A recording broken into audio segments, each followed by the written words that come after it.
we can start tonight because, you've got a bottle of Old Taylor back there. Yes, I do.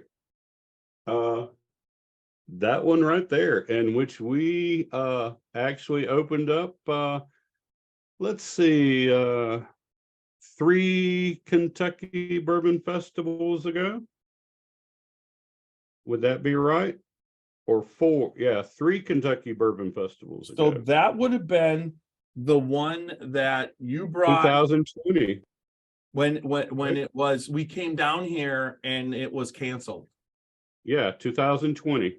Yep. That one was, but we came to Kentucky anyways and stayed the week and did a bunch of stuff and distillery tours, and we cracked that baby. We cracked that baby and drank it down to about that. Well, me and Jonathan and a couple of others barely had a few sips. Jeff drank it down to about where it is. Well, that wasn't, I didn't drink that down until the next time. I'm just you brought it. kidding. The I'm first just- year, I thought it was I'm going to giving you die. shit, man. We took a sip of that and it tasted like my grandma's dress that was mothballed in the attic, and I was just like, are we gonna die? It was musky But tasting. it sat Those overnight, first- and the next sat day overnight after it aired out a little bit, and then the next day, oh my gosh, was it not so caramelly? It was like delicious. It was like a Werther's caramel that you popped in your mouth. It was wonderful. And then Still is. You brought it to the next year or the next time we're at the house, and that's when I drank it down to that level. Those were secret pours. Yeah, I had to have a little bit of that. The bar is the bar when we're at the house on Kentucky Bourbon Festival, and that found its way in my glass a couple times. right. And it'll find its way in your glass again too, as it always does, my brother. Now, This is Alan Bishop, head alchemist at Spirits of French Lick. Be on the lookout for a brand new bottled and bond Solomon Scott rye whiskey, made from a mash composed of 65% rye, 35% corn, and 5% victory malt. This 5-year-old 100 proof rye whiskey is a throwback to early 1800s style rye whiskeys of the Ohio Valley. Named after the legendary Daisy Spring Mill distillery owner turned moonshiner Solomon Scott of Paoli, Indiana. Remember, drink responsibly and never drink and drive. There we go. We're recording and we are live on Facebook. Now I have to go to Facebook. I got to change the meeting parameters. It's the one part that I should know by now. But if you go to my thing, it says it's going to be public. Okay. So as soon as I look at this live video, we're live. And then I got to go to privacy. And it's friends. So now I'm going to public. Done. Changing the audience. There we go. We already have someone watching, but welcome everybody tonight. Me and Super Nash. You could see Super Nash's his podcasting area just keeps getting better and better, but he's got something that's gonna be right now. He's going to have something that's going to be phenomenal coming up. And, so tonight we're doing EH Taylor.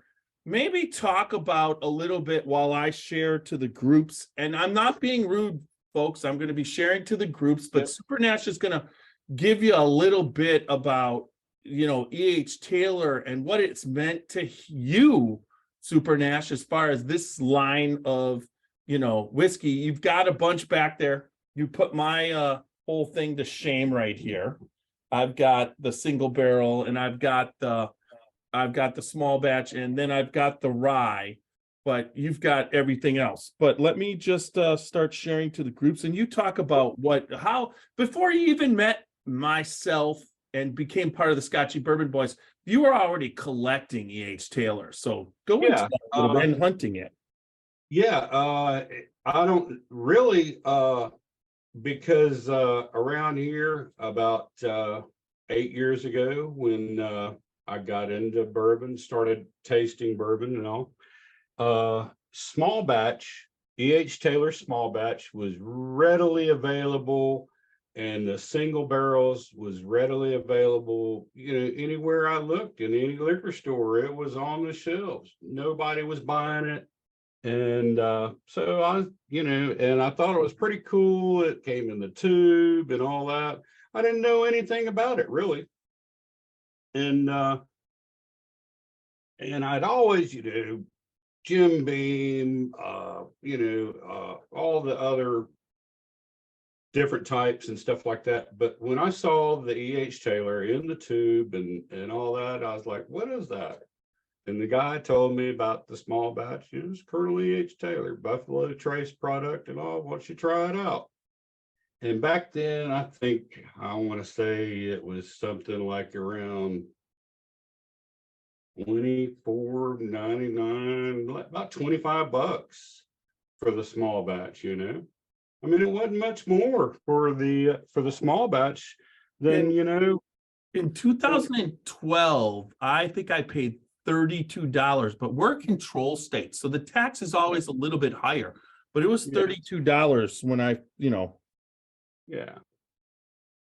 But like I say, it might have been about $30, $29. So anyway, I picked up a bottle of it, and when I tasted it, and oh my gosh, the flavors of it was just so caramelly and butterscotch. It's like, oh my gosh, this is unlike anything I've ever tasted.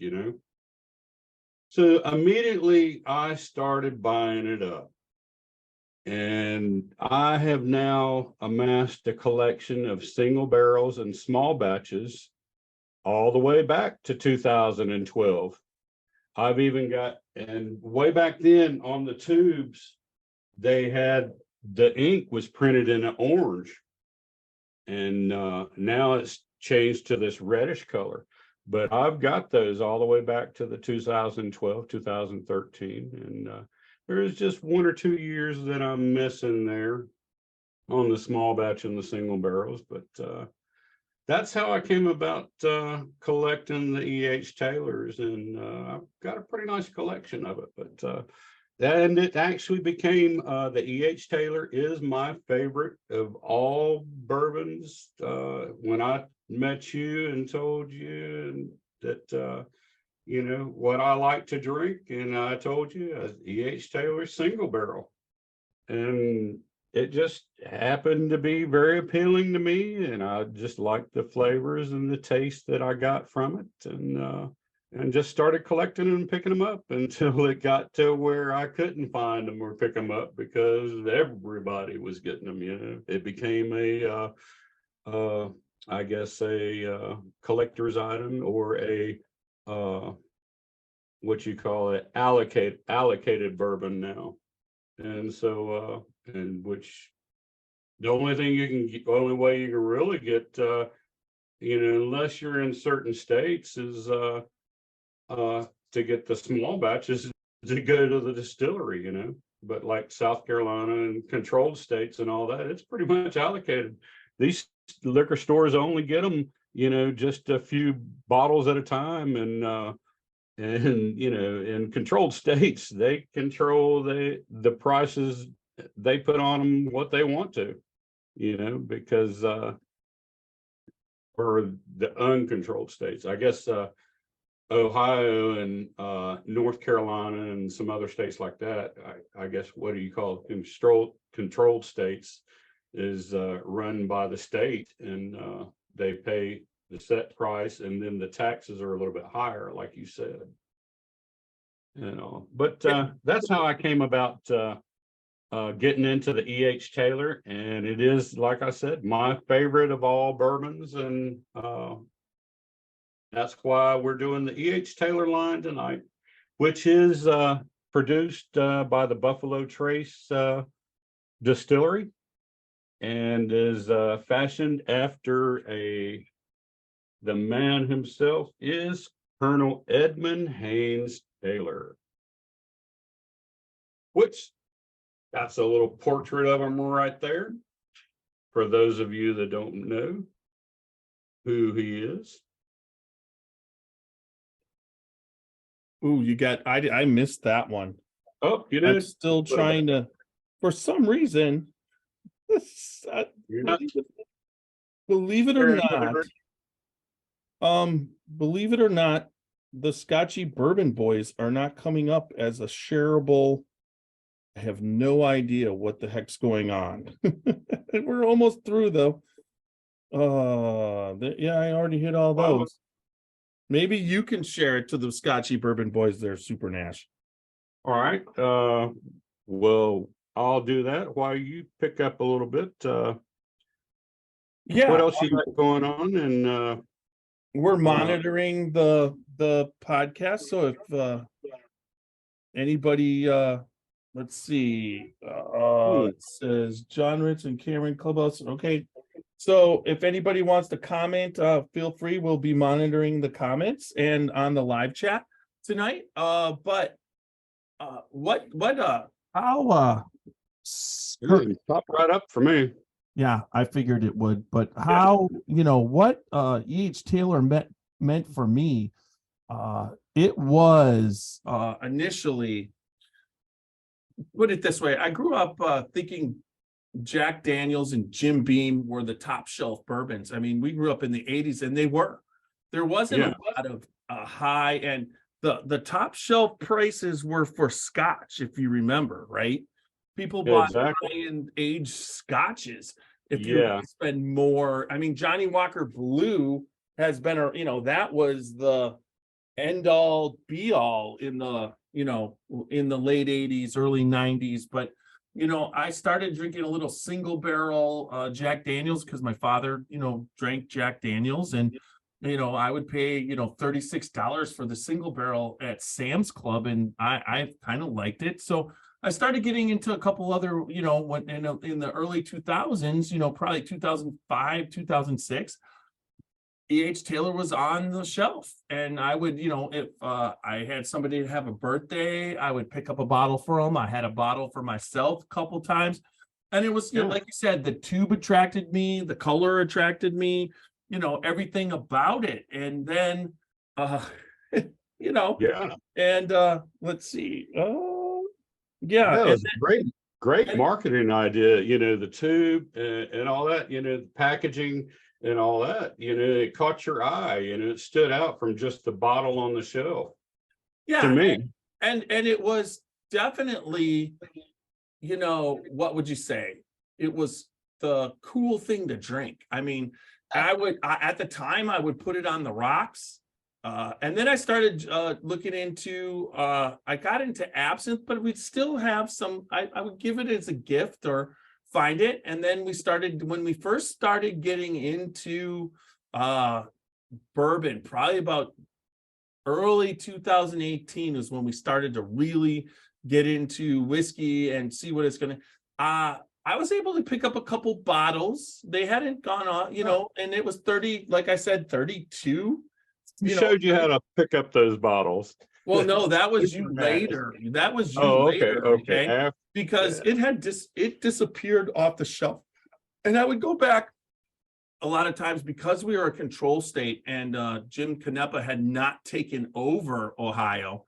It was a detriment. It seriously was. I would buy most of my alcohol in Wisconsin, which is not a control state, pay $5 less, and they had a lot of stuff, but I wasn't yet into the allocated stuff.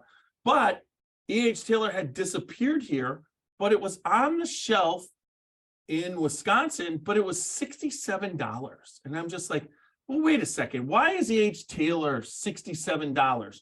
And I didn't realize that EH Taylor came in different forms. I just thought it was small batch bourbon, 67. No, they actually had the rye on the shelf in Wisconsin. It was the rye, EH Taylor, and that rye was $67. Now I didn't buy it because $67 at the time was a lot for me.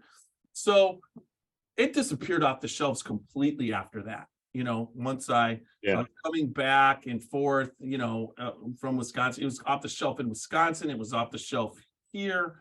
And it wasn't until you showed me my first purchase in 5 years when you came out in the winter. I believe it was the winter of, was it 2019 or 2020? I think 2019. yeah. But and we went out that Friday, waited in line, and I got my first bottle of small batch, and it's just been not hard to get, but because you showed me how to get it. So Yeah. that's where we're at with that. Now, I think, are you ready to start? Yeah. Since we're Yeah, shared and let's we got start it people, because I we want to gotta save get this the going. whole collection and the rest of that for the actual podcast. So let's do it. So we're gonna have Let's start this thing.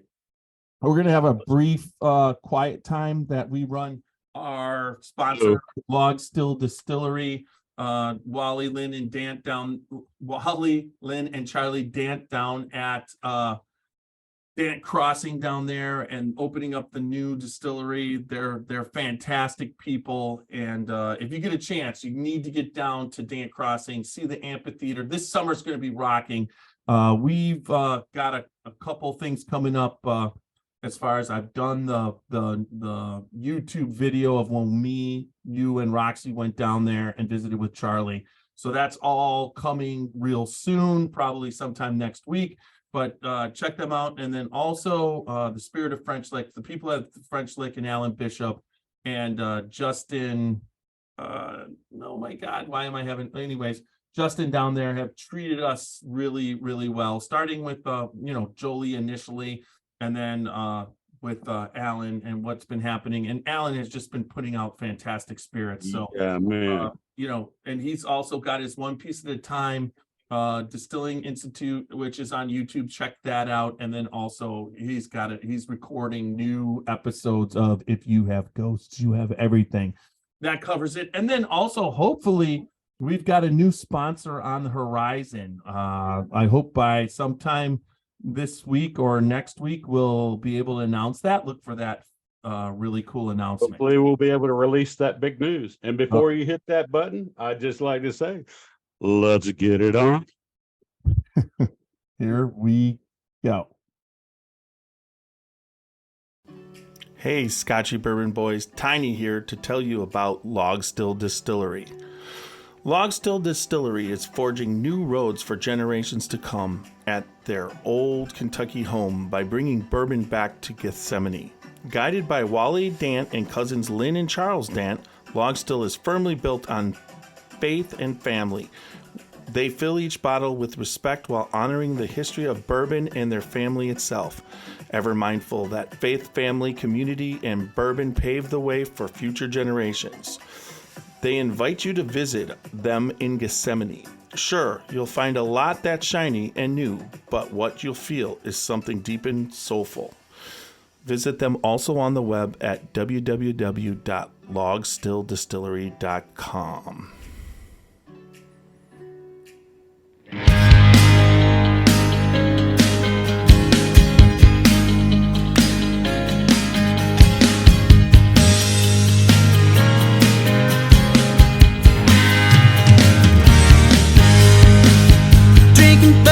Sipping on some scotch, we get a little wild, but it's sure fun to watch. We love what we do, we're drinking every brew, and we talk some shit, but we're telling the truth. Yeah, we're the Scotchy Bourbon Boys, raising some hell and making some noise. Yeah, we're the Scotchy Bourbon Boys, we're here to have fun and we hope you enjoy. We're here to have fun.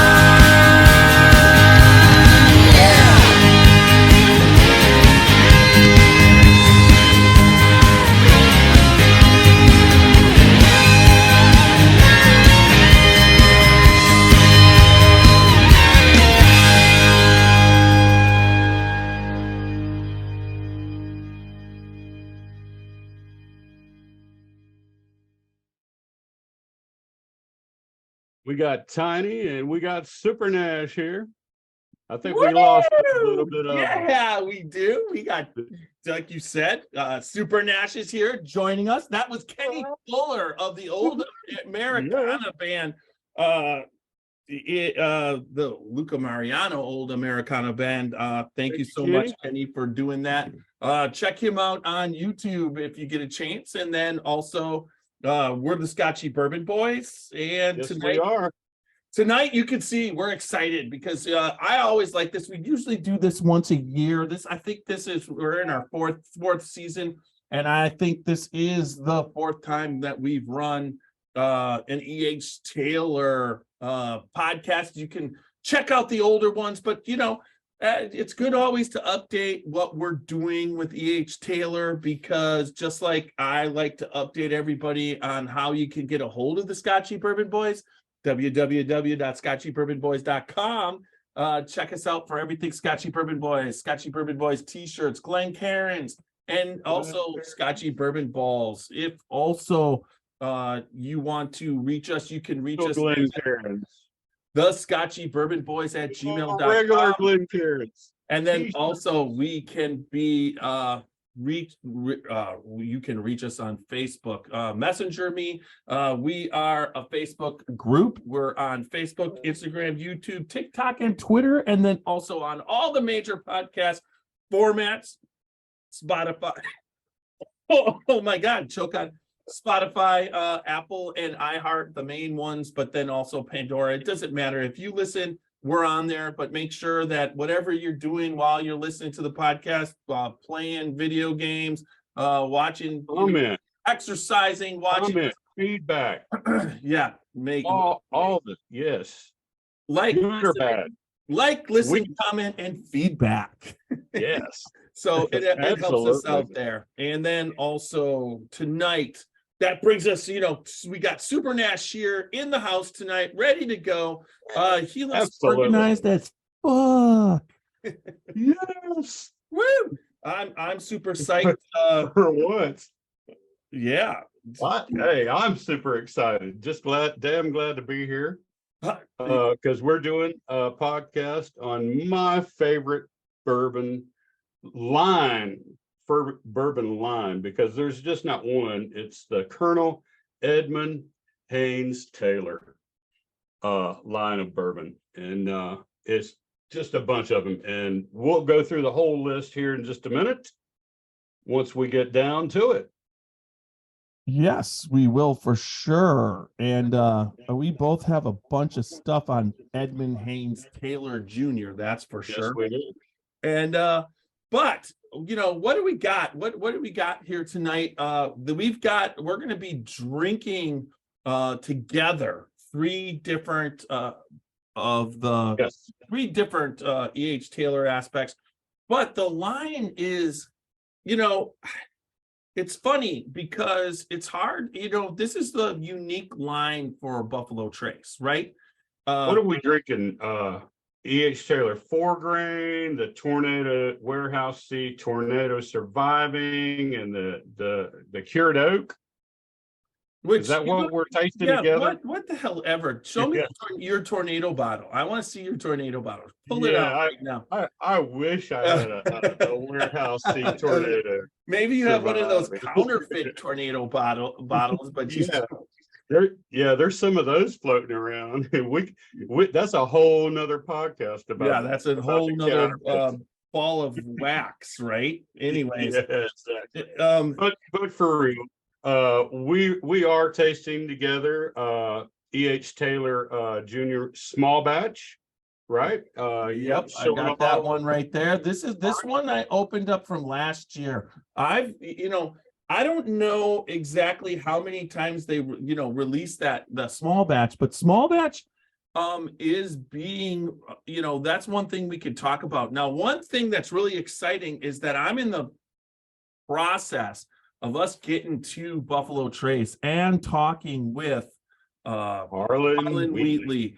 Harlan has been on the podcast before. We had him on this format, Zoom, but we are going to be going to the distillery sometime, hopefully end of July, or sometime, we're August, sometime during the summer, so I have thrown out a couple, I've been going back and forth, but one of the things that we want to talk about now that we really can't talk about it on with Harlan. So there is the aspect of the Colonel Taylor that they're making right now at the archaeological dig. Okay, so they found, if you don't know this story, they originally when EH Taylor was working at Old Fire Copper Distillery, they had fermenting tanks, they had cookers all in one area. You got to remember in 1897, in the late 1800s, early 1900s, electricity wasn't part of it. So if they would have been cooking, they would have had to probably be cooking with wood, Fire or coal, wood, coal. wood or coal. They heat those cookers, and then the whole thing was cement and whatever. But at one point with the distillery, probably during Prohibition, I would imagine, when it was sold to the medicinal spirits company. Let's just see. I think I got it here. Anyways, during that process, these fermenters and everything and the reconstruction, they were covered up, cemented up, not just covered, just filled up with cement. Yeah. And so during how many years ago? I'll tell you. What it was the late 1800s, 1879, Old Fire Copper Distillery. Burned. But I'm talking just recently, about 10, 12 years ago, they redid the building, and that's when they uncovered them. And they dug them out. They cleared everything, all the cement, everything out of them, and returned them to what they're close to the originality of them as they are. And now they are fermenting a new EH Taylor batch in there, right? Yes. But so here it is. The plant closed between 1917 and 1935. After Prohibition, national distillers acquired the Old Taylor Distillery and brand. They continued to produce the brand until 1987, when National Distillers was acquired by Jim Beam. However, operations at the Old Taylor Distillery had ceased for years until they tried dilapidated and recent distillery was attempted to be reopened and sold several times. And then it was 1996, and then it really didn't until 2005 it was purchased, and in 2014. So as it went through, it wasn't until, I believe you're right, 2014, it's 9 years ago, is when they finally found the and they 9 years ago. And they basically treated it as an archaeological dig, brought back all the fermenting tanks, and then they took one that we saw, you could see it on the tour, and they found the corn strain, the genetic corn makeup that Colonel Taylor would have been using. They know the corn. They captured the yeast strain out of the place. And they're using his mash bill, and they are going to be making that original Old Taylor that was at the distillery that he made originally. And that's really kind of where now the next one that we will be drinking tonight is my favorite bourbon of all time. And when I came to Jeff, I told him, this is Colonel EH Taylor's single barrel. To me, these single barrel picks have always, I've never found a bad one. I've just only tasted better ones. Yeah, except the one you sent up to me. That took me. I wouldn't know anything about that. Because 2 years, it took me 2 years to drink that. Yeah, but it's a single barrel, like anything else, and it's like anything else. Single barrels are single barrels, and they can't, as Hey, Billy Bob Thornton said in Bad Santa. you can't always They- get they- a winner or Yep, be a winner. they can't all be winners. Exactly. So I got some. You should have sent it back for a replacement. I would have took it in on warranty. No, and my single barrel tonight here is actually the single barrel OHLQ that came out just recently. That is, it is a nice hot. It's got some heat more so than whatever, but the caramel on this is. I'm excited to taste that tonight. Wow. I've never been offered a pour of that. Well, I've never even tasted a single barrel. I this one with the OHLQ, this one I obtained this through a network. Everybody, did you see how he started getting everybody get on him? We'll get him. Yeah, he didn't even offer me a pour of that, but Yeah, but you haven't been here to get a pour of it since I got it. Although I could have brought it with me. Yep. But how many pours? yeah. How many times have I seen him since he's had it? A couple of times. I've driven all the way up there to Kentucky. To Kentucky, met him in Kentucky. But I know after this podcast, he's going to hook me up just so I won't give him shit about it no more, right? No, I just might drink it all tonight. Oh, shit. All right, and then that's the way it goes. And then we're gonna finish with something that I never had that they just released the newest batch of EH Taylor Rye, and now he's got but you've got a new bottle down there too, right?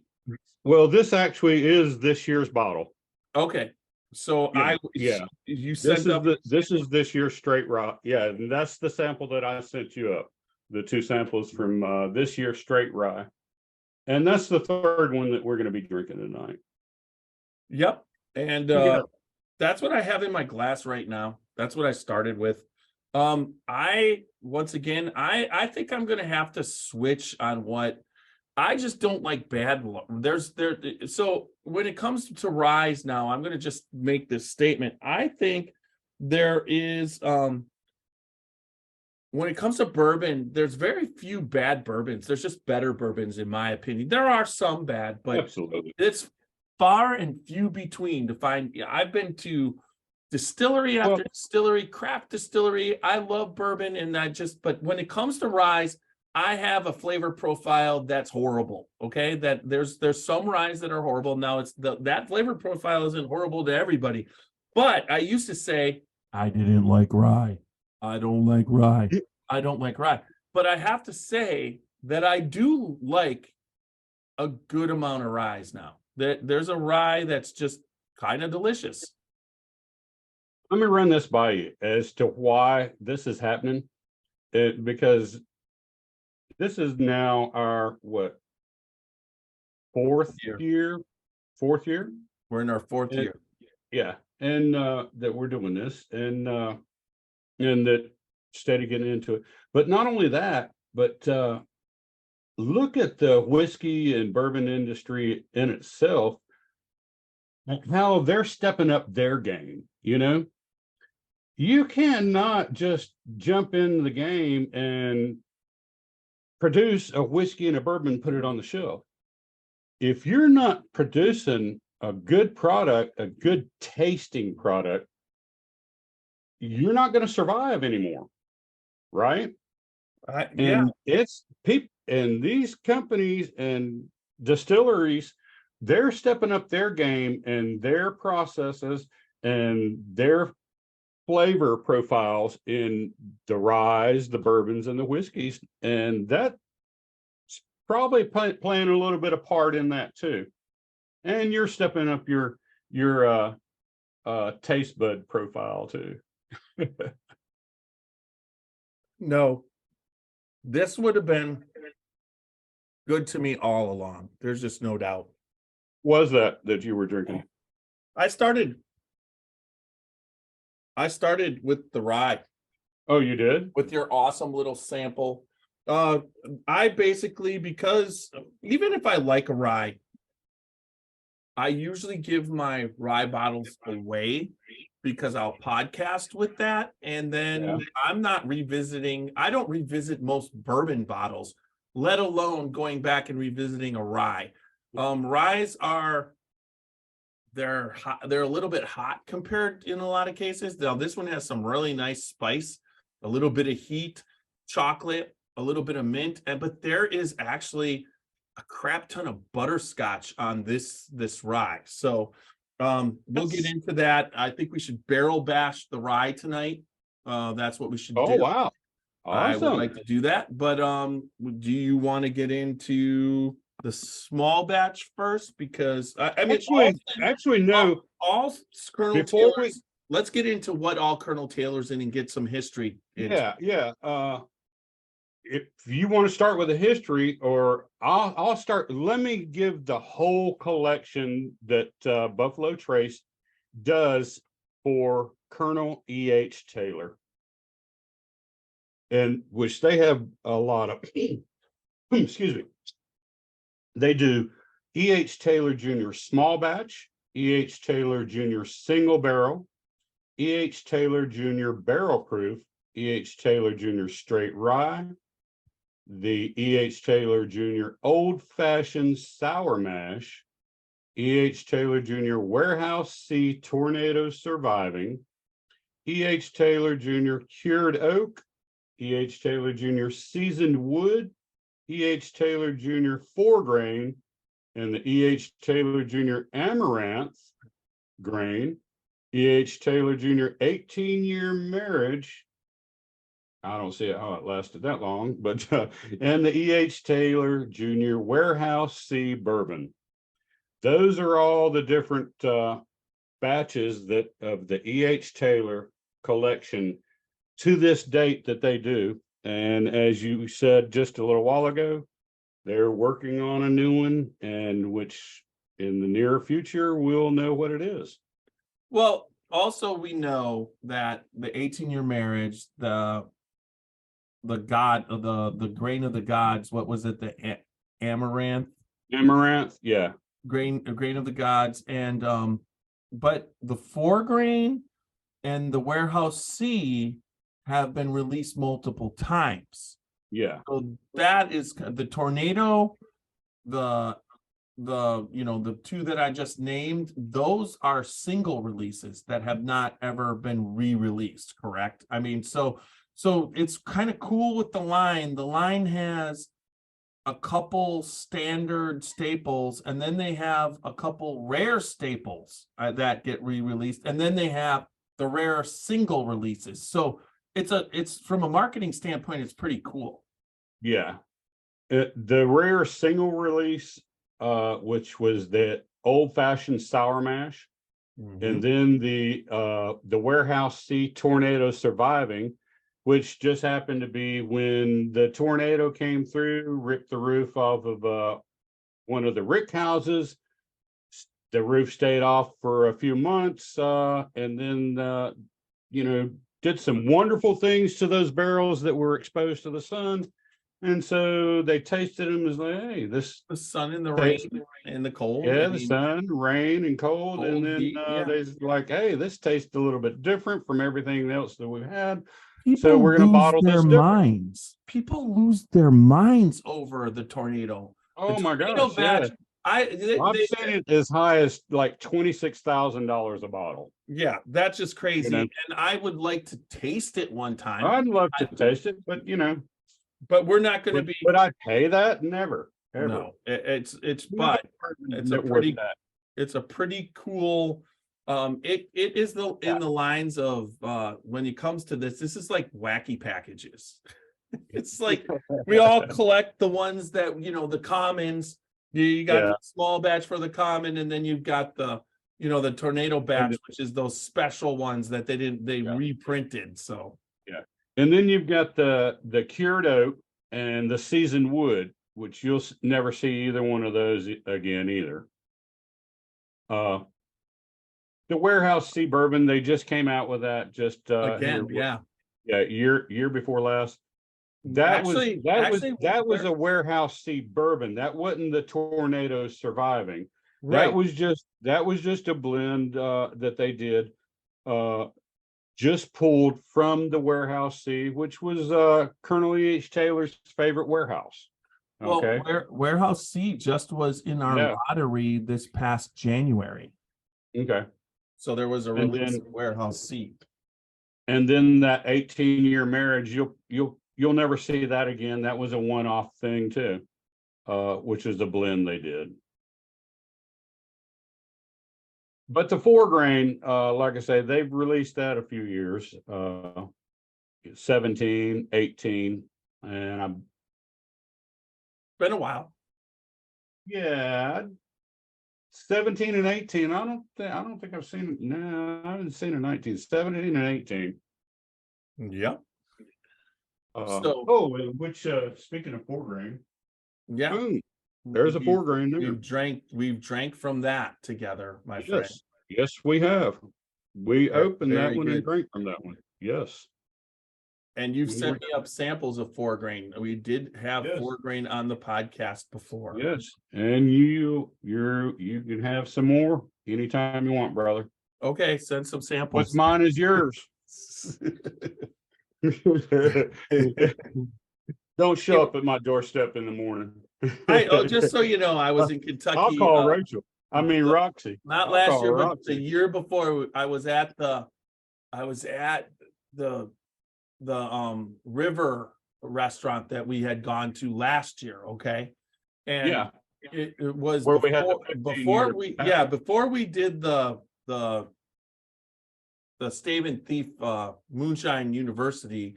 The year before that, I was there, and I asked how much a pour of the 4-grain was. $225 for a pour. I was going to say 200. What? So I was about to say 200. That's why I held up the 2 fingers. I laughed. I figured it was right up there at that. I wasn't drinking that $225 a pour. Nah. But Not at when the you time, I don't think I would have paid Super Nash's Brick House Bar and get it for free.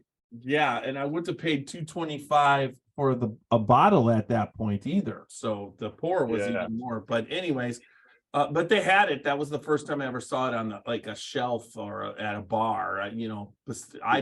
By then, I hadn't been to your house like I was, in the year ago in February. But I never saw it, so it was kind of cool. See it in the wild. You should be coming down soon, right? I don't know what sometime this summer, hopefully. But we'll work on from that. Yeah, it just depends on what's happening with my granddaughter and her mom. So, so you got some history on Colonel Edmund Haynes? Yeah, I'm going to try and do this as quick as I possibly can. It's long. He has a long history, but the coolest thing, we'll just do the points. Long. I got it right here. We'll just do. No, I've got. So he was born February 12th, 1830 in Columbia, Kentucky, to John Easton Taylor and Rebecca Edgerton Young. His father was born on Saturday, September 23rd, 1803, but he died at an early age. He died of typhus at 32 on February 5th, 1935. So that basically is, and it's just so people know, look at that. Does that look like a 32-year-old man? I mean, just well, that basically. That's actually Edward Taylor. That's EH Taylor. This is his dad that died at 32. Oh, why are we talking about his dad? Because this is the history. He died when Edward was 5 years old. And I got you. He had nobody to take care of him. Okay. So he was sent to live with a distant relative, Zachary Taylor, in New Orleans. General Zachary Taylor, old rough and ready Taylor. He was born in 1784. He was in the United States Army and served in several wars, including the War of 1812, Black Hawk War, Second Seminole War, and the Mexican-American War. So he was a he was sent to a general in Louisiana, in New Orleans, you know, and He was raised rough and tough. yeah, but He had to be. Zachary Taylor eventually became the 12th president of the United States, serving from March 4th to 1849 to July 9th, 1850, before passing away from a stomach ailment. So when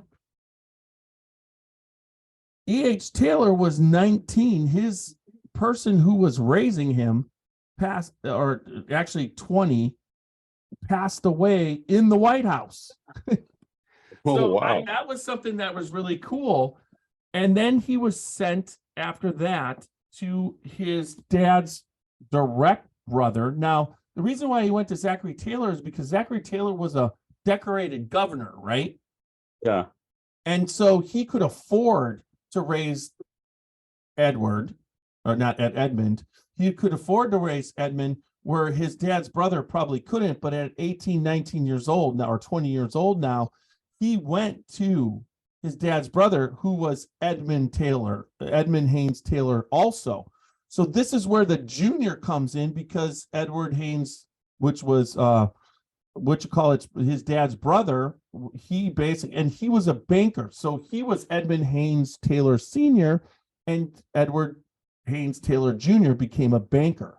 And how he got into whiskey was he was doing loans for everybody. Now, Edmund Haynes Sr. lived in the Frankfort, Kentucky area. So he was sent off and went up and became a banker himself with his dad's brother. And they basically were giving loans to the distilleries to start distilleries. So he worked with them.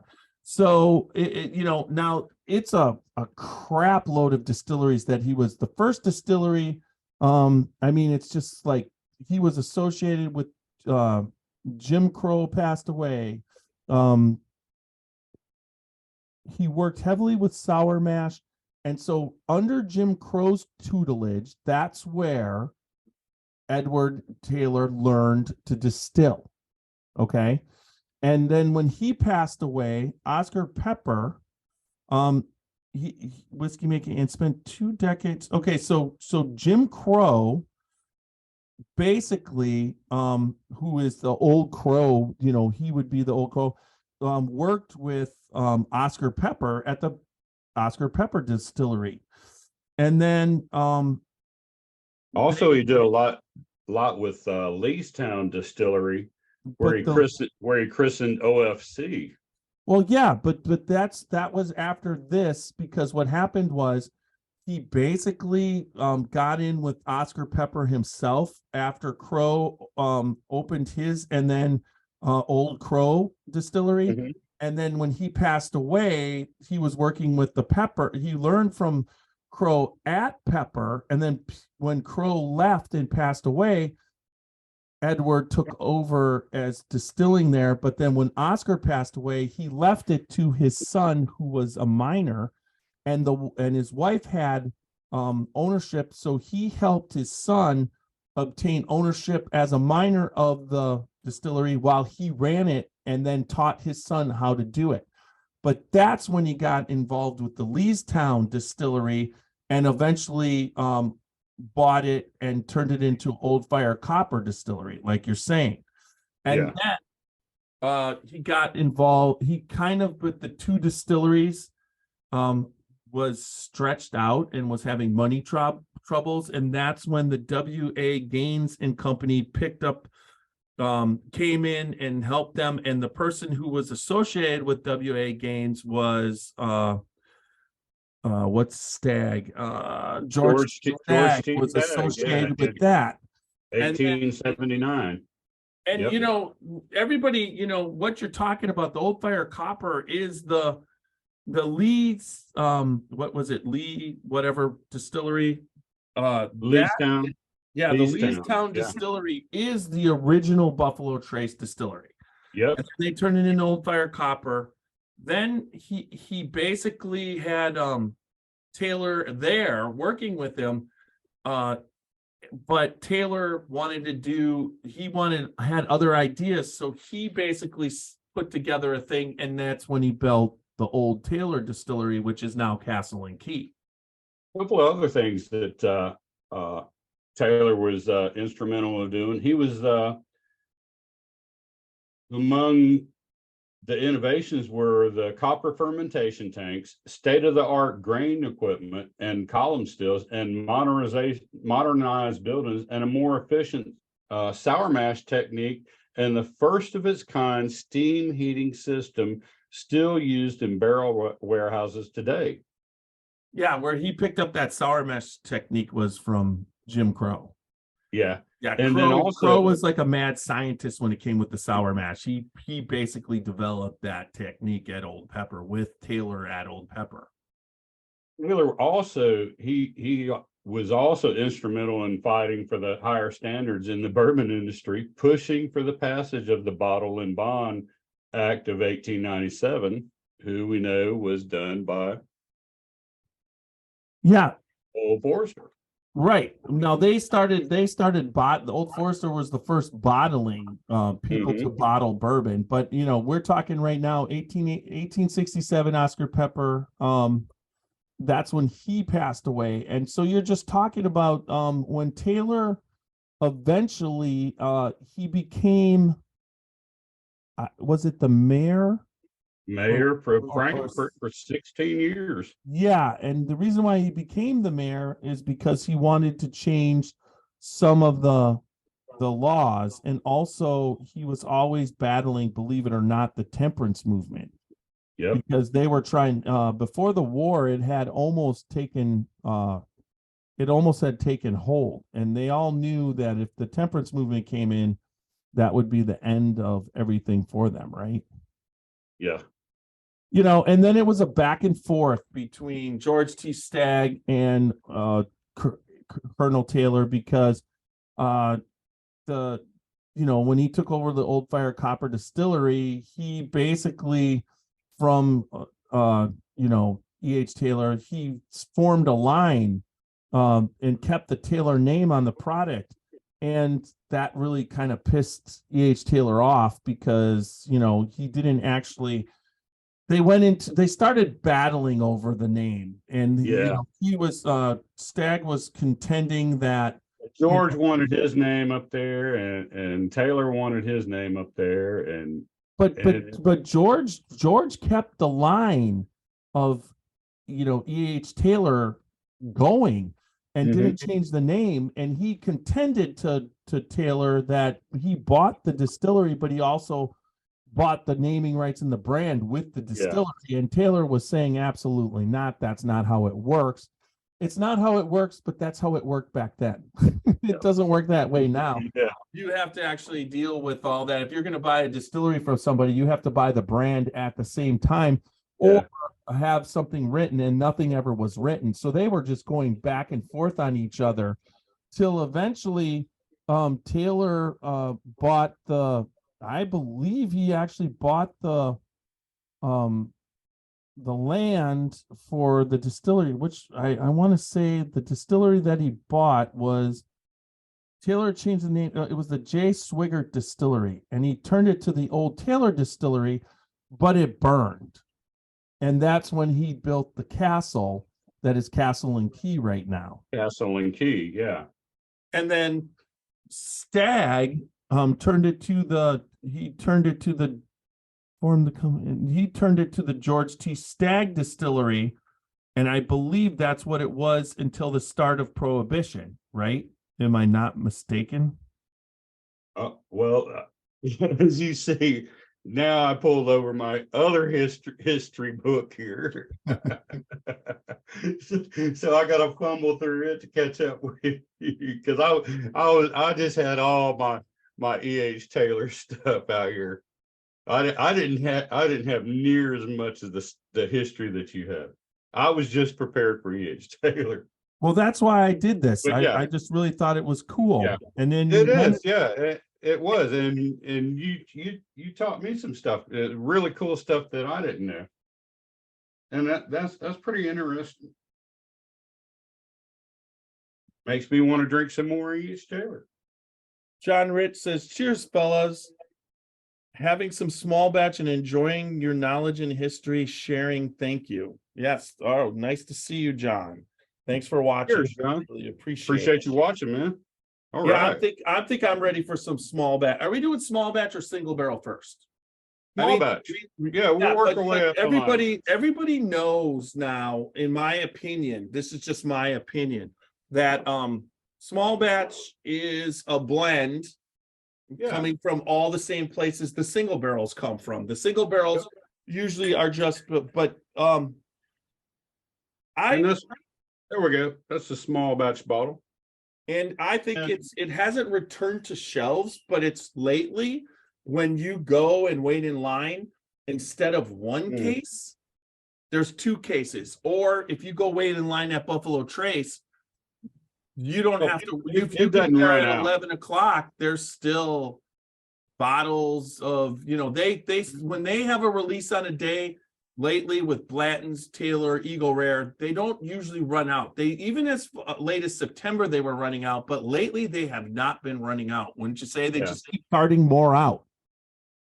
And anybody that didn't know, there's Facebook pages out there. What does Buffalo Trace have and all that? If you want to know before you go up and take your trip up to try to find out what they have, just search it and go to those pages, and you'll kind of get the gist of what they're going to be releasing on the day that you're going.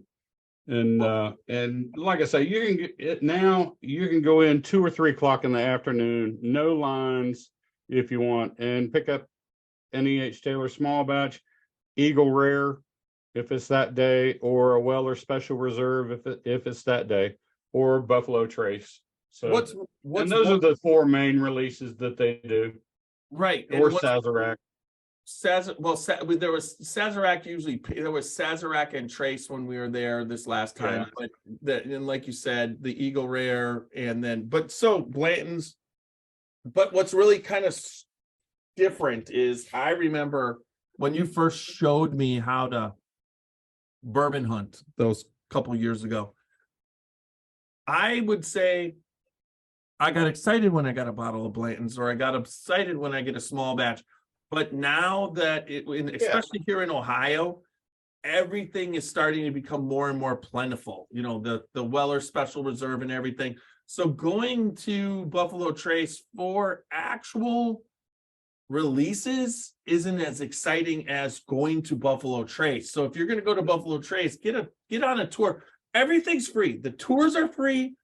Not the bourbon. I mean, the gift shop is spectacular, and they've got Freddy's root beer, Freddy's ginger ale. They've got all this Freddy's cream soda. I wish they had more 3XL type stuff. I'm wearing my Buffalo Trace right now. I've got my Buffalo Trace. I got my Buffalo Trace Stand Strong shirt on. Hat. So they just market. Their marketing is good. Yeah. They probably have the best swag of any brand. Yeah. If it's not the best, it's equal to. There's some that could equal it, but there's none that better it. That gift shop's amazing. But then you go upstairs and the tasting's free. You just walk upstairs. Then they sent us down to the wood shop, and we got the tour of the wood shop, and it wasn't even hooked up. We met with I believe Tyree was there. The shout out to Tyree. He did our tasting. He was a friend of he went to school with Hannah, who is over at Whiskey Thief. And he gave us a great tasting, and then sent us down to the wood shop. We walked in and met John and Colin there. It was it's just a great time there. So that's one of the cool things about Buffalo Trace. So what about the small batch? What do you think about this? I love it. Gosh. I mean, for a good sipping bourbon, what could you not love about it? I mean, it's everything you want. Great proof on it. I mean, lots of caramel, vanilla, not too much spice on it. A little bit of the just wood tannin, pepper. but not too Okay. much. Those wood tannins there's a little bit of bitterness, but not enough to make it off-putting. It gives you that regular bourbon taste. And I really think out of all, I don't know where that's coming from. Let me see. Is that no? Out of all of the bourbons that Buffalo Trace has, I really believe that Taylor is the closest to bourbon. You know what you think that classic bourbon is. The small batch tastes like what you would think bourbon should taste like when you're sitting in the rig house and you're smelling all that and whatever. And it's really just a kind of a cool thing. So John Rick, if I'm picking out of Buffalo Trace's blended batches, and I'm saying this like they're Buffalo Trace, they're Eagle Rare, right? Yep. And the small batch. That's the three, right? I don't think there's another one. For what? For their blended batches. Okay, you got Eagle Rare, you got Buffalo Trace, you got EH Taylor. EH Taylor, small batch. That's it, right? Oh, Pappy. It's not a single barrel. Not a blend. That's not a blended batch, though. What do you mean? Well, I guess it is. Yeah. And Well, Weller is anyway. too. What the shit you talking about? Oh yeah, and Weller Special Reserve. You've lost your freaking mind. I'm talking about the low level Weller Special Reserve. Okay, let's Buffalo really get Trace, into low Eagle level. Eagle Rare, Ancient Eagle Rare, and small batch. Those are their four lowest. I'm picking EH Taylor small batch. What? I'm just cutting you off. Ancient Age. We got Ancient Age, and then you also got Benchmark. I mean, what the hell? Where are you going with this? Every brand. I'm just talking about just right here, these four. Okay. Out of these four that they sell at the distillery gift shop as their low level batches. Because they don't sell Ancient Age there. They don't sell the only low level there. I think that gets sold at the gift shop would be, in my opinion, the Weller Special Reserve. That's that. Then you've got the small batch Eagle Rare. Eagle Rare actually probably is. I have to disagree because we don't get Special Reserve down here on the bottom shelf at South Carolina. It goes for $80 a bottle down here. Up here it goes for $22.99. And that's what I'm saying. Today I walked into my liquor store and there was case after case after case of it. How many did you get me? I didn't. The green. I don't touch the green. You want the 107, and there was no 107 today. There might be on Saturday though. I might be able to pick up some of that for you. We'll talk about this offline. All right. So John said in Chicago they're seeing more, and he got his first ever. All right. So he got his first ever.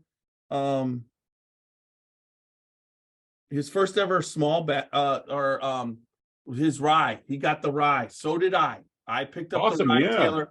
That was cool. Tiny just got in Chicago, and that the rye is. I was able to pick that up, and then I did some sharing the love with my brother Super Nash here, and brought it down to him.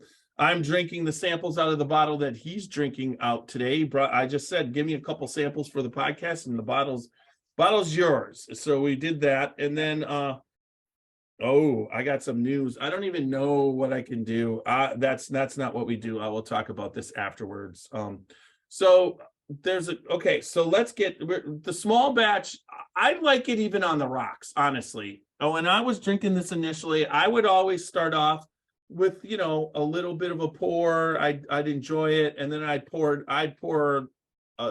my second on the rocks, because I do like what ice does to Cornel Taylor. It opens it up, especially your first couple. And then I always find that if you 100% that there's a couple bourbons that go really well with ice. You know what I mean? As it waters down, it's got that bourbon taste. And I think Taylor is exactly the kind of bourbon you would want to put on the rocks. You know what I mean? It's got that taste. So I go with that's what I like with the small batch. I always have. And this is absolutely delicious, right? Yes, yeah, absolutely. Right. Hey, picking up some people. All right. So that brings us to the single barrel. All Taylors are bottled. Single barrel, or do you want to go rye? Let's go go single barrel. We're not getting off of bourbon. We finish up with the rye. Yeah. I've already gone rye. Yeah, I know. You don't even want to know what my pre-pour was, because I told you what kind of work day I had, and it was long, and then got stung by a wasp. Well, I got to tell you anyway. So I come in and had a lot going on, and I had to have a pour or something, and I got all this stuff set up. Well, I didn't want to like taint my taste buds like you did with a pour of the EH Taylor. So guess what I had, Jeff? Old Carter. Yes. But I had the 3KY that I picked up on the way home. I got Old Carter here. I could do some Old You got Carter, the but that one Old Carter 6. Do you have the 3KY, the third batch of the Kentucky KY? You know, KY jelly. No, the 3KY. You have 1KY, 2KY, and then now they're up to the 3KY. Y2K? If you don't, you will have. Toki KY2? With those glasses on, you just sound like R2D2. Yeah, exactly. So I got the back of this Taylor bottle. So I put on my glasses over my sunglasses, and I actually it becomes clear. Colonel Edmund Haynes Taylor. Colonel Edmund Haynes Taylor Jr. Are you sure? Demanded perfection. His uncompromising standards for the highest quality whiskey are legendary. Accordingly, the barrel selected for this single barrel bourbon whiskey comes from the best location in a warehouse constructed by Taylor. Barrels aging in the heart of these warehouses are routinely evaluated to identify whiskey which the richest and most complex flavors. These select barrels are allowed to age as long as necessary to reach their peak maturity. Each barrel is then bottled individually, one barrel at a time, for an uncompromised taste. The single barrel bourbon is a tribute to the legendary Colonel EH Taylor Jr., a name synonymous with topmost class whiskey. We love to hear from our customers. I'm not going to give the, okay. It's distilled, aged, and bottled by an old-fashioned copper distillery, Frankfort, Kentucky. And this one was a single barrel HLQ exclusive, barrel 105. The release was 2022, and it's a single barrel select. Now I could take off the glasses. I did pretty good on that reading. It didn't sound like I was old, just sounded like I can't read. That's putting it mildly. Oh, fuck yourself. All right, so you're gonna pour your single barrel? Oh, I already poured mine. You know, I had all my stuff set up and ready, pre-poured. And this is what I got for the Colonel EH Taylor single barrel. Colonel Edmund Haynes Taylor Jr. is widely considered one of the founding fathers of bourbon industry, fighting for the Bottled in Bond Act of 1897, nearly 3 decades after he purchased what is now called Buffalo Trace Distillery, During this time, Taylor implemented several innovative methods still used today, including climate-controlled aging warehouses, which I think takes an effect on how all of the EH Taylor products taste. Many of the barrels selected for EH Taylor Jr. single barrel are aged in Warehouse C, which was built by Taylor in 1881 and proven to be an excellent aging warehouse. Each barrel is handpicked and bottled in bond at 100 proof to honor its namesake. And that's one of the reasons why I love drinking EH Taylor. Every one of them is like 100 proof, except for the barrel proof.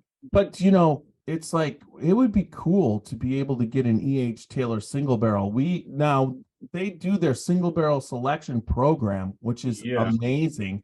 And I signed up for it this year. We signed up, and now the next time we were in it this time. Next time we'll get more vouchers to go in until eventually, if you stay at it and you keep signing up. There it goes, my microphone. If you stay just so you know, when Can you hear me? Yeah. Okay, good. And just so you know, when we do get that pick, there will only be probably like 4 or 5 bottles left to purchase, because I'm getting the barrel and the rest of them. If I get that pick, you don't get that kind of control. No, there's no I in the Scotchy Bourbon Boys. You just said it's totally you. It's going to be 4 or 5 bottles there's for the no rest I in the Scotchy Bourbon Boys. That's why I said there's only like 5 bottles left.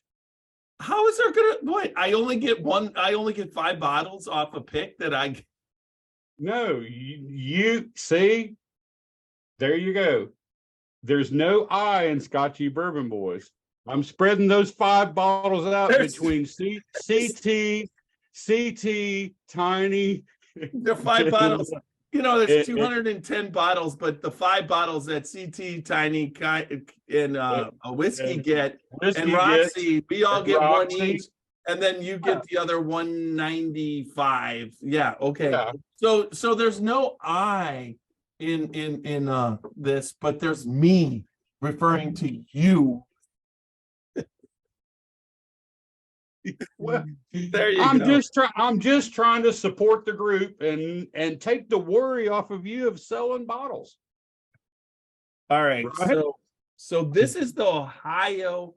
This has been sitting for a little bit, and there is more that I could send a sample. You could see this was a very, very good bottle.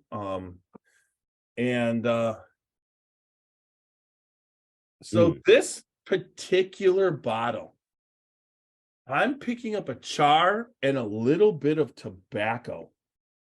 And I was about to say, I am right off the bat, I'm getting that toasted oak, that toasted char, and then almost like a toasted marshmallow. So it's 100. All of Colonel Taylor is bottled in bond. It goes in your glass. But this single barrel right here, except for one version, and which is that we'll get to, and that's the barrel proof. The barrel proof is okay. Right. But all the others, are bottled in bond at 100 proof. Yes. That's where you leave me in the dust. No. We didn't mean to. I thought I'd sent you up a sample, but I can't help it if you drank them. Well, it's almost, we're getting close to hours. Me and Roxy have been discussing, intervention, but we'll discuss that later. It's like so many different types. So in my Glencairn, courtesy of Martin Duffy of the Glencairn Crystal Glass Company. Thanks, Martin. It really sticks hard on this to the sides. Doesn't it though? Then they start to drip down, but the film is almost like it coats it and just hangs there. It's not a quick process or anything. So that's really kind of cool. And The nose, I'm getting a ton of caramel at the bottom. And then as I come up, I get that a little bit of rye, and it's almost like a char. And some apples. I just picked up some fresh cut apples.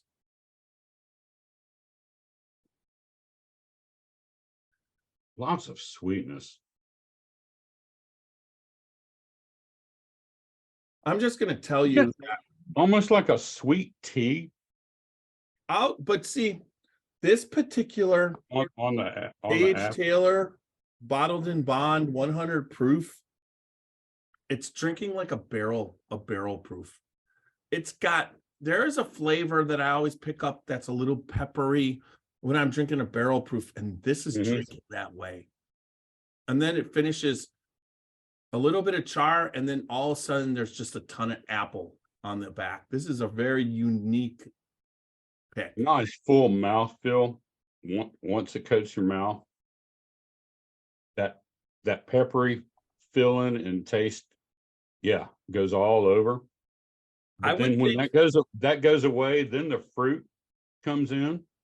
Yep. And the sweetness. I feel like this gives me and that goes away, and then, but it doesn't have that much of a hug, does it? Does it to you? Like a there's like a hug. barrel I mean, it's not a huge there's hug, a little bit, but not a whole lot.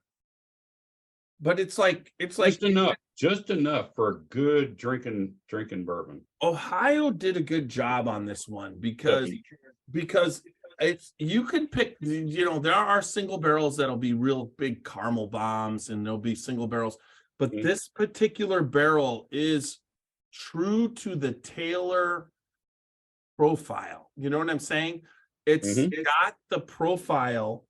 And no, I don't know what you're saying because I hadn't tasted it. I don't know what the profile is. Well, I won't know what the profile is on the barrel proof you're about to taste either. So, well, am I? Hell yeah! All right.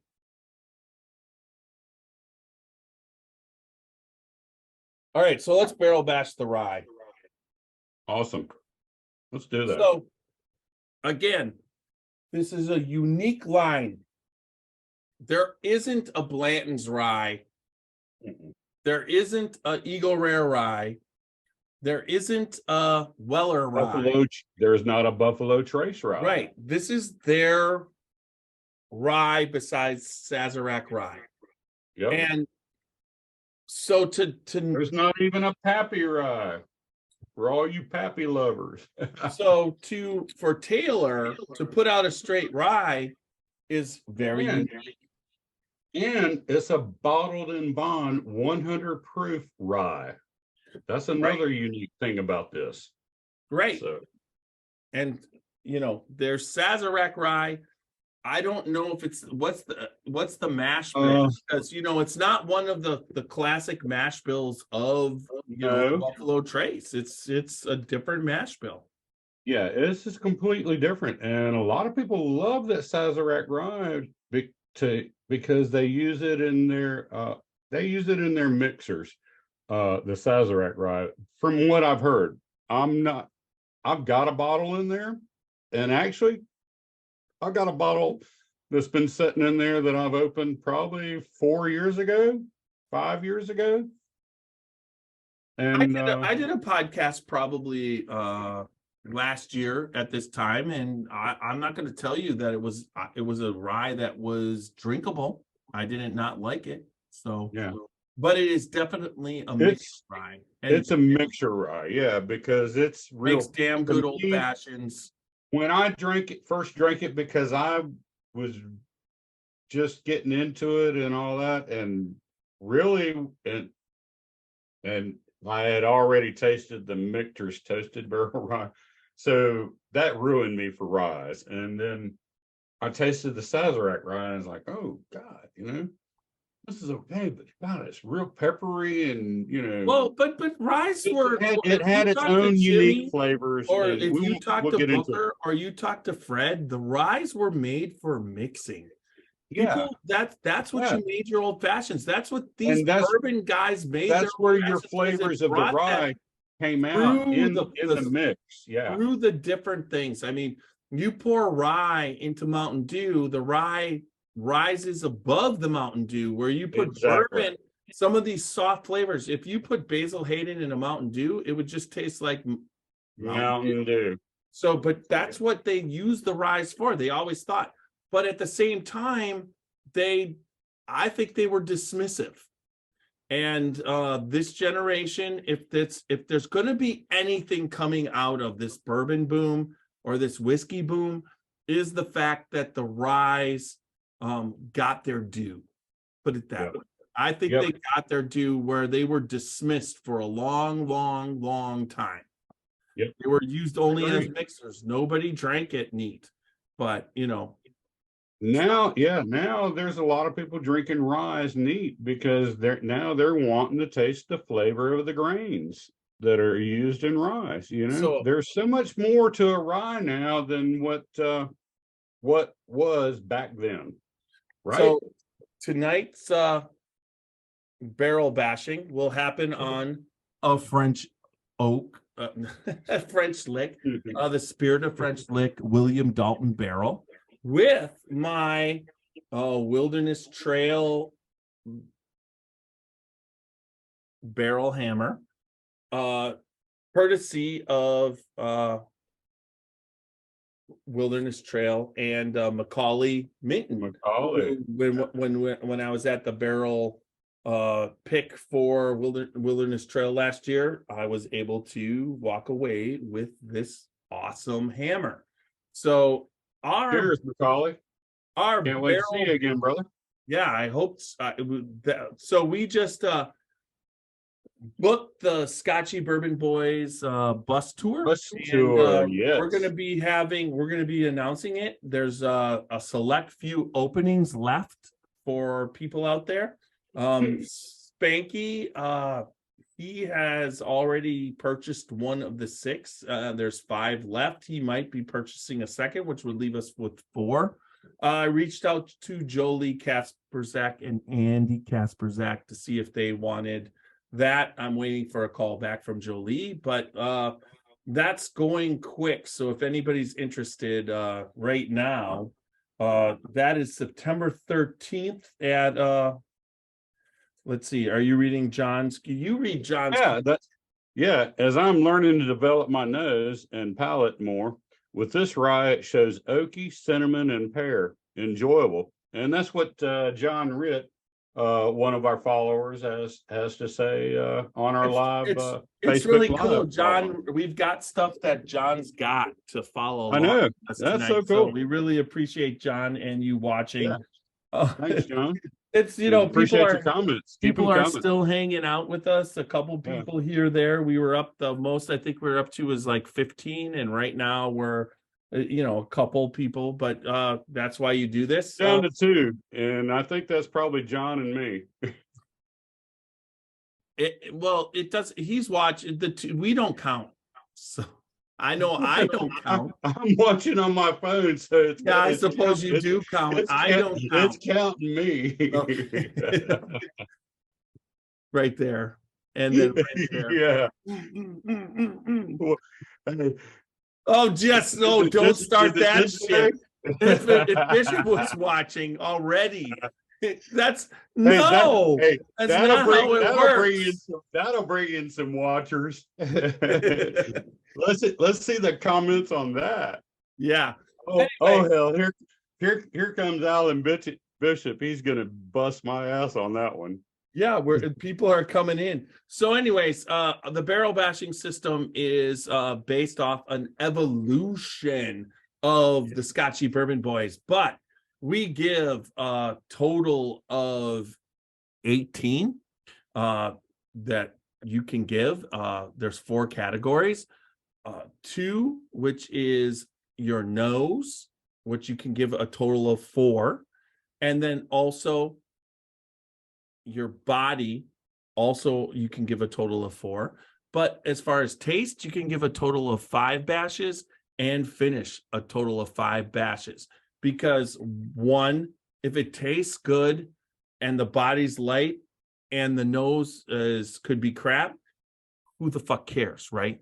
So that's why we always give the taste and the finish. The finish is the last thing that you taste. So a total of 18, but courtesy of my wife, Roxy, we have a Bud Up that can be added in. It's one category per 4 categories, where if one is exceptional, you can give it a Bud Up. So, which could be the perfect bourbon or rye or whiskey would be a 19 out of 18. So let's nose this rye. We're already nosed it. I'm tasting now, but I think the nose is spectacular. It's the best smelling rye. wow. Caramel, Vanilla, brown sugar. and then there's a rye spice that just comes out. Just very, very lightly though. The spices on this is on any other Perfect. No, wine. not lightly. Perfect.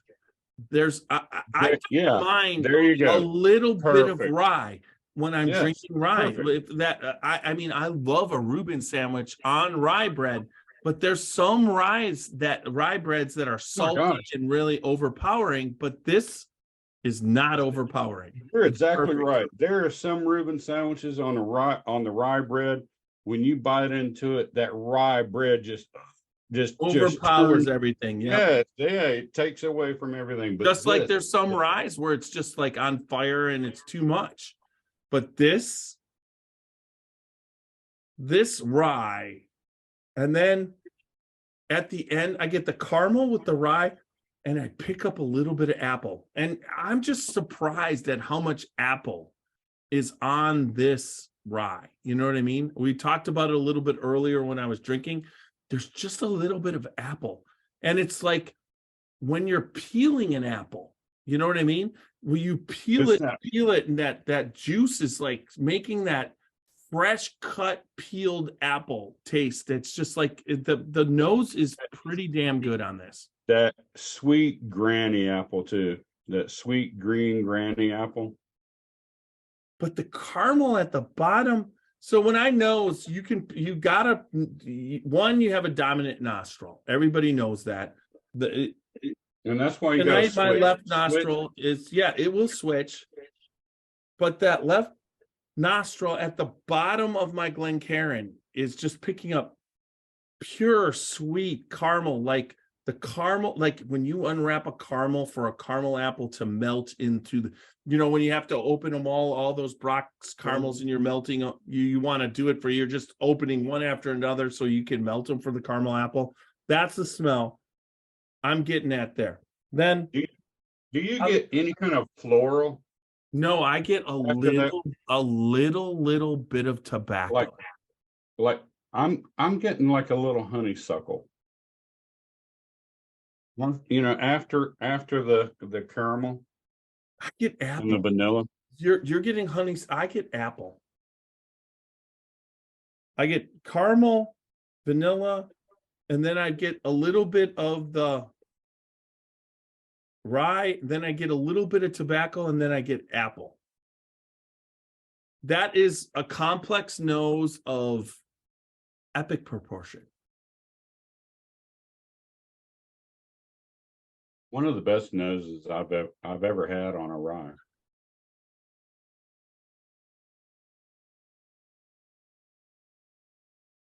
Damn, that's good. The body even goes to the body without chewing goes Wow. into your cheeks. See, The body is amazing on this. on the nose, It's still like I on said, my cheeks on the finish. I get that floral and honeysuckle, but then I'm really regretting on giving the you that on the bottle. taste, I'm getting that sweet and I'm getting that tartness of that apple. You might have to send me up another sample of this because this is that good. Oh, I can do that. I know you. I didn't doubt you, fucker, for 1 second. You know I I love got a you, few man. bottles. I got a few stash bottles back, especially Well, after your I help. helped you get a stash bottle, but I Absolutely. have no problem helping you get your collection because your collection is amazing. You know me, I'm not so much of a collector because I can't be. I have to drink and open all the bottles. You know, you get this bottle signed by a distiller and you think I would never open it, and then you're just opening it because you want to let people know what it tastes like, right? Mm-hmm. That's delicious. Now I gotta analyze the finish now. I'm probably just gonna have to take that camera over there, or probably not show how crazy I am about EH Taylor, but yeah, you're not. All right, let's see. Well, Hey, how did if that anybody picture, can what's see- that picture behind you? you see that Michter's barrel head? Yeah. Well, right below that is an old-fashioned copper distillery wooden box, right? OFC. Well, Is it real or is it new? yeah, it's real. It came from Buffalo Trace Distillery, and that's what I'm getting at. In that box right there. Right there. You see that wooden box? Yep. Right by the barrel? Yes, In sir. that wooden box are 6 of the EH Taylor single barrels. 2012, 2013, 2014, 2015, 16, and a 2017. Wow. And yes, when I got that box, that's when I put those collectors bottles in there, in the tubes, and those are the ones the 12, 13, 14, and 15 all have the orange ink printed on the tubes back then, not the red ink. But one day they'll be opened up and with you, brother. That'll be awesome. All right, so you ready to barrel bash this? Another podcast. Yes, All right, absolutely. so we just been at Michter's, and Yes. Michter's was that's what changed me into ryes could be good. But the complexity of this rye, this version of rye, I would like to know what past versions tasted like. But Now, Harlan is all over this rye, right? yeah, since you brought it up, and what is Michter's to me? Special. My second favorite. Well, sometimes it's your favorite. I mean, for a while, I have to admit when we, but now that we're going to be going to Buffalo Trace and talking with Harlan Wheatley, I mean, You have to Dan admit, McKee, I fight with myself over the two, because when they started coming out with the toasted barrel and the toasted barrel rye, I was like, gotta try this. I hate. No, you fucking gotta try this toasted barrel rye. okay, so anyway, the but last back thing to- I gotta yeah. say about this is the reason why we're going in and we're gonna podcast with Harlan is Greg Schneider. Greg Schneider knew Harlan from the beginning. Shout out to our friend Greg Schneider. And he has brother. stories for us.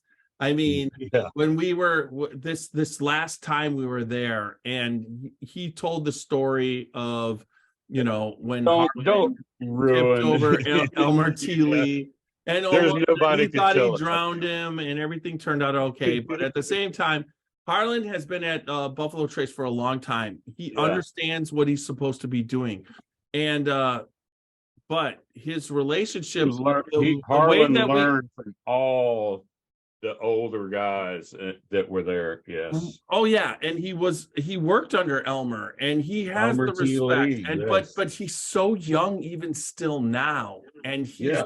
he understands what he's doing and what he's overseeing. So, you know, I have to say, whatever he had to do with this rye, this palate is amazing. So let's do right now. Let's barrel bash this. Let's So do it.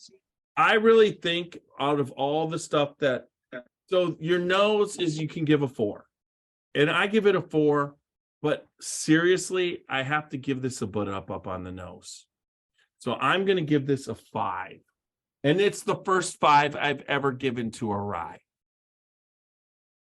I didn't even have a chance to say that, but yeah. But I've up. never ever heard What you give going to a give 5. that nose? What you going to give the nose? I'm Mr. giving it a 4. I'm giving it a 4. I know you're saving your butt up. I was thinking about it, but after you giving it a bump up, yeah. But You know, yeah, I've got this super other. complex. You're I gonna, love you're gonna send me up another one, right? With the thing. Okay, because I got the. I'll send you up a couple. I'll send you up a couple more. 'Cause- So enjoy. all right, so we're 4 to 5.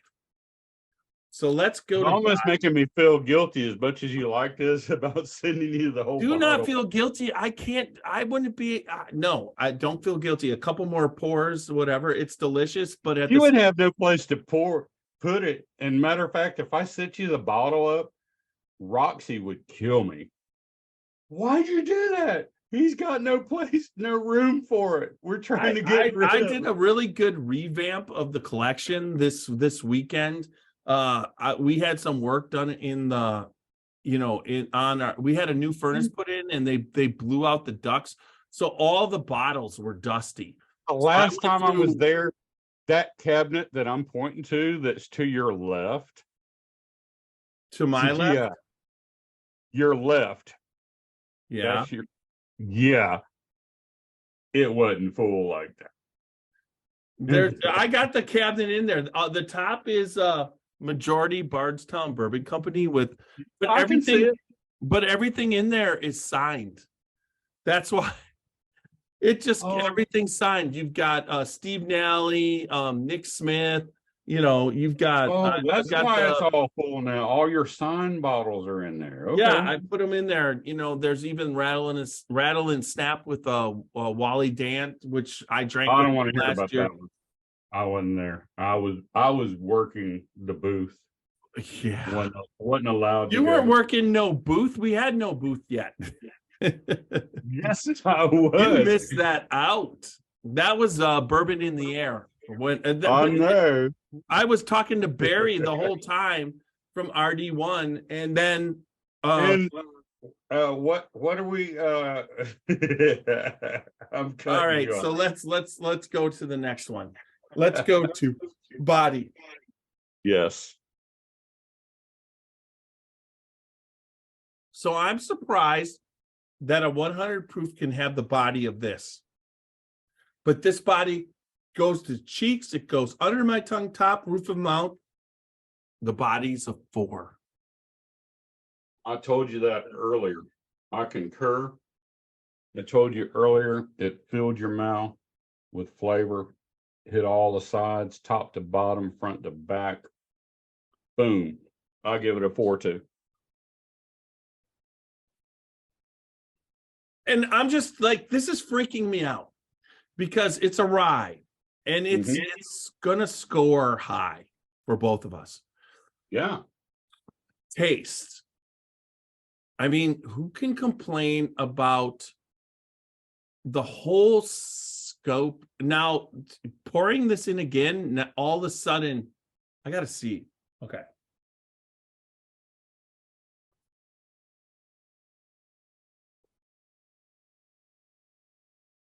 If you hold it in on the front of your tongue where you sense the sweetness, pure caramel. As it goes back, it turns into apple tartness. Then as it goes to the finish, it turns to chocolate with some tobacco chocolate. I don't get the chocolate. I all of a sudden am getting pure chocolate on the finish. after I I get the just, tobacco, hey, but CT, then it turns back to the are you sweetness. spinning? Yeah, no, I'm swirling. You're swirling. I'm doing a CT. Yeah, can you swirl in a water bottle cap? What? That you have not been paying attention to the reels, man. There's a swirl. I missed the water bottle cap swirl. Yes. Yes. So, but yeah, once it gets back to the back of the palate, it completely changes again to the sweetness. And the finish, which wasn't long initially, and the hug is a lot more intense now. This rye has a better hug than the small batch. Most definitely. Most definitely. All right, so we're on taste. Tell you You what. want to go taste first? This rye A total of 5. has a better hug than the single barrel that I just got through drinking. You Yeah. giving this, and what are we doing now? The taste? The taste, a total of 5. You can have a total. I'm giving the taste a 5. For a rye, this is right up there, you know. Since when is rye? They're It's one of the best caramel ones. and I mean, apple. It's not a caramel apple. It's not. No, It's no, separated. because It's no, first. but It's yeah, like if you ate a that's caramel exactly it. It's separated. and then you eat an because apple. I get the tobacco, and I get another sweetness in there, like the brown sugar or I vanilla. get chocolate. For that, you get the chocolate, but I get the brown sugar or vanilla between that. But then I get the bacon spice. Oh my gosh. And then I get that sweetness again. It just changes up. Yeah. Like all the way back through your mouth and to the back of the palate. It changes up. So yeah, I give it a 5. All right. What about you? What do you think? I'm gonna agree with the 5. I do. I 100% agree with the 5. Cool. It's delicious. Yes. This is a bottle that if you can obtain, you absolutely should, because if you taste the flavors that we're talking about, you're going to taste them, and there's no like now all of a sudden I just took that last little sip, and the apple, not the chocolate, is just hanging on forever. One time it's chocolate on the finish, one time it's the little bit of tobacco, then the chocolate, then there's all of a sudden this apple that makes me feel like my breath tastes like apple. I want to go back to what John was talking about. John Ritt was talking about. Mm-hmm. See, he said it shows oaky and then cinnamon, and then he gets pear. And I can see where he's talking about. I could the say pear. where the when you say that the apple and the pear are really close. Yeah, apple and pear is really close, and that cinnamon of the bacon spice or peppery, that light white, it's like a white pepper. It's not like a black peppery, like a burning peppery. No, it's more But like also, cinnamon. and then like a sweet cinnamon. It's like not like a red hot cinnamon. Like if you put cinnamon on with brown sugar and butter on cinnamon toast. You know the red hot candy? If you ate a red hot candy. Yeah, but it's not quite red hot. It's red hot apple. It doesn't go to the hotness. It's like it starts to go like a red hot, and then it tastes like apple. There's not apple in the red hot candy. There's not, but if there was, that's what it would taste like. Okay, I got you. Fuck you. All right. All right, I'm gonna go finish. We could go Finish. 5. We could go 5 for finish. The only thing, this is the finish, the only weakness of the finish.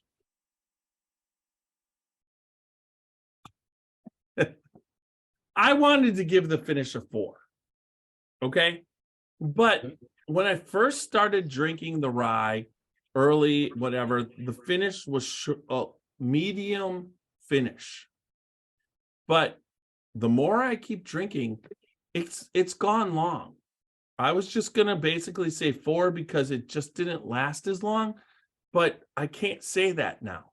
The cinnamon apple is still there, still there, still there, still there. I mean, it's just crazy how long the finish is. Sit there, and the more you talk, this is like, I'm just like, Yep. still Yep. there. So It's I'm like, gonna give it a 5. still there. Still there. It's on my tongue. It's like, This it's is only not in the my back. second 19 I've ever given out. It's not in the back of my throat. I don't feel it in the back of my throat, and I don't feel it on the hug, but oh my gosh, in the mouth and the taste and the flavor, it's just, I'm still tasting it. And I put that Yep. down before you started your finish. What are you gonna give it? I'm not going to give it a 5. I'm going to give it a 4. I'm just saying. So you It's- gave it's this up a there. 17 out of 18, and I've Yeah. given it a 19 out of 18. So the Scotchy Bourbon Boys give Cornel Taylor this 2022 release, which we picked up in 36. 2023. No, well, basically we gave it an 18 of 18. Yeah. So John says he agrees with Nash. Tobacco and cinnamon, it's there. Yeah. Apple or pear, this is a ridiculously good ass rye. I agree, John. Hell Thanks, yeah. John, for watching all the way through. I definitely enjoyed myself tonight. How about you, Super Nash? Hell yeah. I definitely. So do you want to enjoyed it. mention something about the barrel proof? Because I Yes. wish you got a couple seconds. Yeah. I just did want to say that one of their other versions is a barrel proof, which they do, and this one just happens to be the 127.2, which I think is probably, this is probably like a batch number 9 or 10. No, this is the batch number 10. Yeah. And we'll just got just a little sip here. A little bit darker color and a little bit thicker on the legs. I'll throw out, it's an elusive bottle for me. I've been so close to this bottle 3-4 times, but I know eventually it'll come to me. But I have not been able to, you've allowed me. I mean, we've shared a pour of barrel proof before. I love you, brother, for that. And then sent barrel proof up to me. There's no doubt I've tasted it. I brought the barrel proof up to the Bourbon Festival last year, remember? Yes, yep. And we drank a This pour. is it. This is it. Right. This is it. But this is but the as one that I far brought as, up. but as far as me obtaining it, is it a lottery deal up there? It turned, so it flipped over from what I did get this year was Weller Foolproof. So Weller Foolproof last year was a lottery pick, and I missed the barrel proof by 1 in line. And then this year, barrel proof was the lottery pick and didn't get that, obviously. Yeah. And Weller Foolproof I was able to obtain. So hopefully the EH Taylor flow run, thing that's going to happen will, the increased volume of Buffalo Trace, because they're starting to meet the demand, will allow me to get my first barrel pick. I was close. I actually know the guy in line who got the barrel pick. So my guy, where I, at my liquor store, had it set aside because he knew I wanted it. I was coming to get it after work, but the guy that was there, he basically was able to obtain it. Now my my guy was like irritated that he was so intense on getting this Yeah. this thing, but I wait in line with him all the time. He's a cool guy. I'm glad he got it. Well, yeah, absolutely. I'll get one. That's how it'll work. Were My you gonna leave out dream, this last one? the 4-grain. Yeah, the 4-grain, but you can't torture people. This is one that Is the now tell me, taste the 4-grain. You got it there. Tell me it's as good as the rye. Is it? I mean, it's gonna wait a be minute. All right, if I'm gonna do this, then I got to clear my palate here. clear away. I'll clear it, but I don't have anything to clear it for. Yeah. Yeah, I got to clear that palate from the barrel proof and the rye. Because both of those are really good. That barrel proof, oh my gosh. That was so good. And talk about apple and pear, fruit forward on the palate. Really on that barrel proof.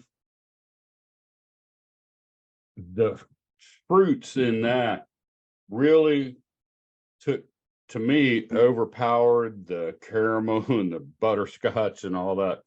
You could really taste the apple and the pears, and actually to me like white grape, if that makes any sense to anybody, but on my palate. And then the other flavors. But anyway, now we're on to a little bit of the 2017 4-grain. Why a little bit? Because I had a whole little bit of the other ones.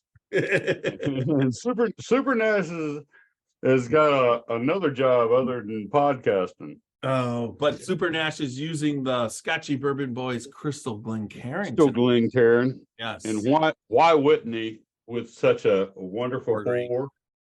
And we opened this bottle up when Jeff was down visiting me. Cheers, here brother. last Look year. at that. I gotta give me a that's too big. Okay. Oh, I'm trying to get it. There we go. Cheers. There we go. Cheers. Oh, nice cling of the Crystal Glencairn. I wish you could just nose this 4-grain. I gotta pour a little bit for Roxy in this rye. See what she thinks. I won't drink anymore, but there we go. All right, while you're doing that 4-grain, I will start to finish up.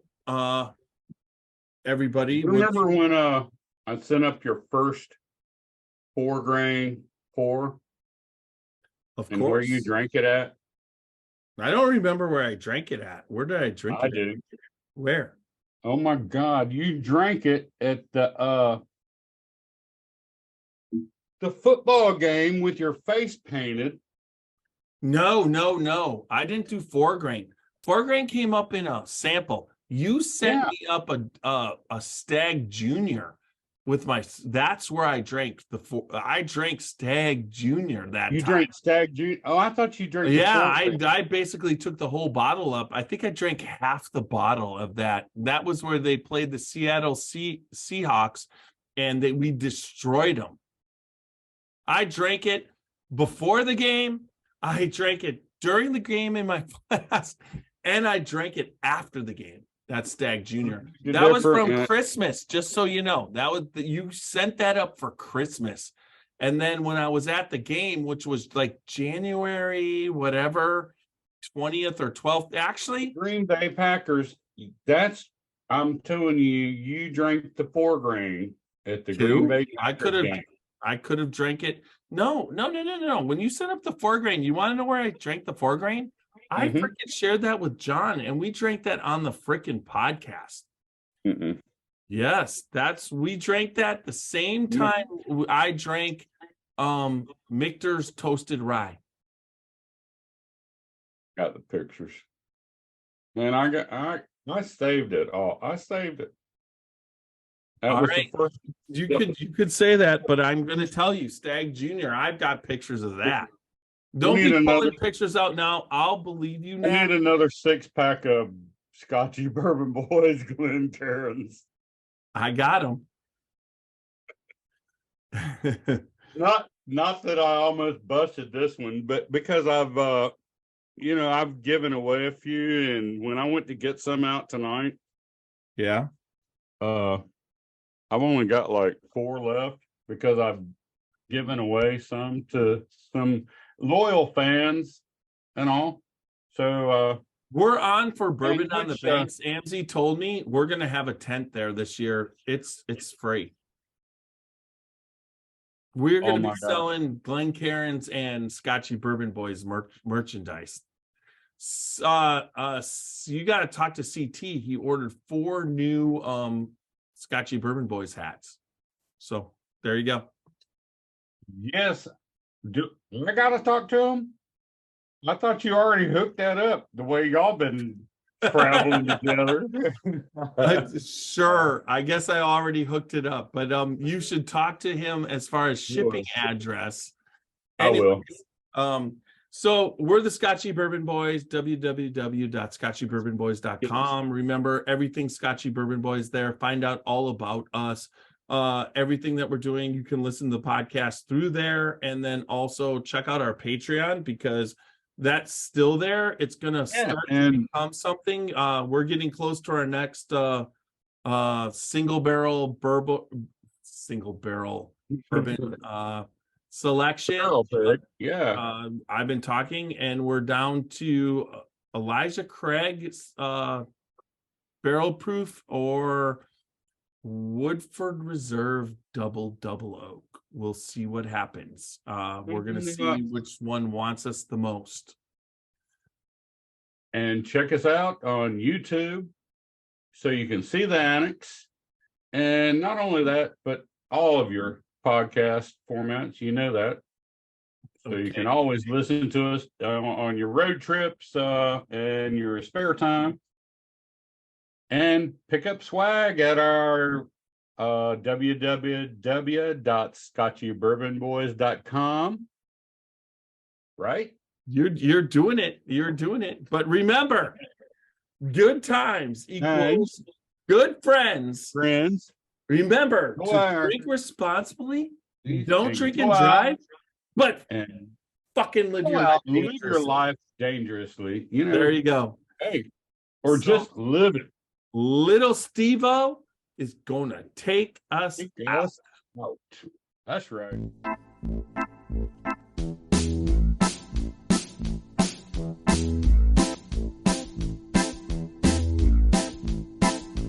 Oh, show me the way to the next whiskey bar.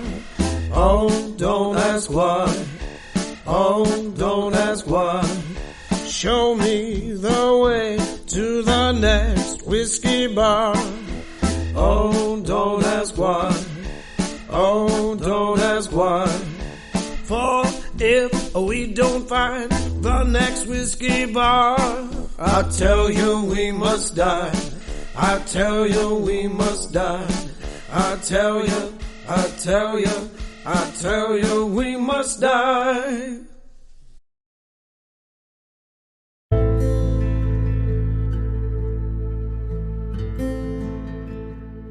Hey, Scotchy Bourbon Boys fans, this is Alan Bishop, Indiana's alchemist of the Black Forest.